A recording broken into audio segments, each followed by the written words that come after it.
मागितले जातं.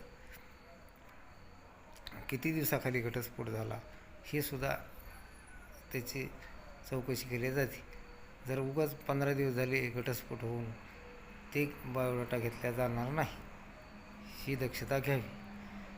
कमीत कमी 6 महिने वर्षे झालेला असावा घटस्फोट, त्या व्यक्तीचा बायोडाटा फोटो घेतला जाईल. अन्यथा महिना, 15 दिवस, 8 दिवस, 4 दिवस झालेल्या व्यक्तीचा घटस्फोटित बायोडाटा घ्यायला थोडा वेळ घेतो आम्ही. नंतर त्याचा विचार केला जाईल. महिना 2 महिन्याच्या नंतर, कमीत कमी 2-4 महिन्याच्या नंतर, 100 दिवसाच्या पुढं, त्याच्या आधी घेणार नाहीत. कुठल्या मुलाचं फसवणूक होणार नाही. माझ्याच्यानं होईन तितकं प्रयत्न करील. तुम्ही माझी मदत करा, मी तुमची करेल. नोंदणी शुल्क पाठवण्याकरता विलंब करू नका, कारण उदरनिर्वाह माझा ह्यावरतीच आहे.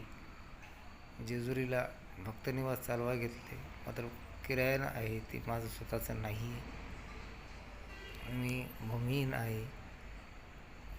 करील तवा खाईल, नाही करील तर काय खाईल, अशी गत आहे माझी. एकच आहे की मराठा समाजाच्या मुलांना एकच सांगतो, वायपट लोकांच्या नादाला लागू नका. पुरेपूर आपले शिक्षण शिका.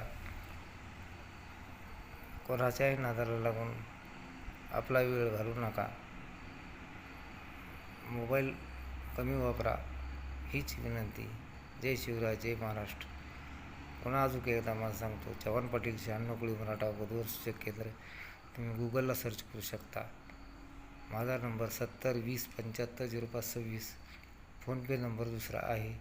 ज्यावेळेस तुम्ही बायोडाटा फोटो टाकताल त्यावेळेस दुसरा फोनपे नंबर दिला जाईल आणि तुमची नोंद केली जाईल रजिस्टरला. किती तारखेला आपल्याकडं बायोडाटा आलेला आहे, कधी आलेला आहे, कोणत्या टायमाला आलेला आहे, हे सुद्धा टाईम टेबल सगळा रजिस्टरला नोंद असेल.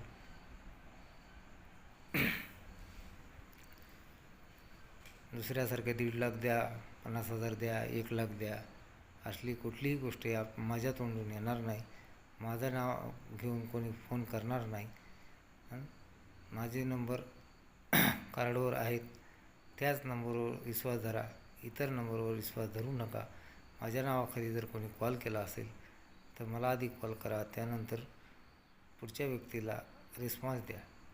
जय शिवराय, जय महाराष्ट्र.